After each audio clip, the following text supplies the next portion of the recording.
How to write an introduction to your articles. Articles are the bedrock of your content marketing strategy.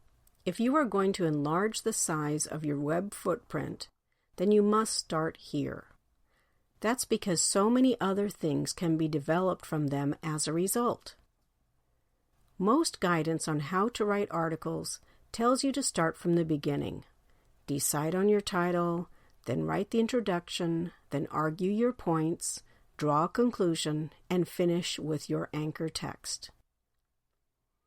That approach is fine if you have a clear idea of how all those parts fit together. In fact, if you understand these things really well, then you should be able to write straight through without having to think about it at all. But if you're struggling with the title or the introduction, or even the main points, then you need to reverse the order.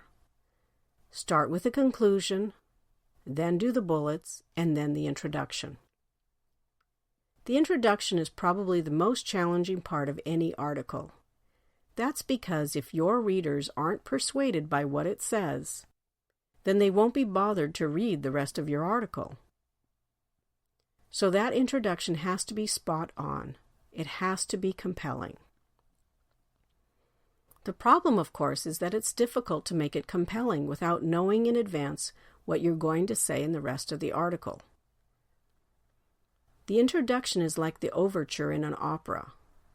You can't weave the themes together into a meaningful summary if you don't know what they are. And you can't know what they are until you've written them. But once you have them, then all you have to do is put them in one place and then consider them together.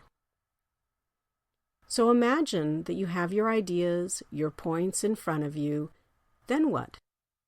The thing to do is put them in the same order as they appear in the body of your article. If you want to, then you can put them just like that in your introduction. But remember that you want to draw people into the article.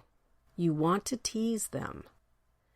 And so it's probably better to write one sentence that sets the context, another one that states the problem, and a third one that tells them how you're going to solve it.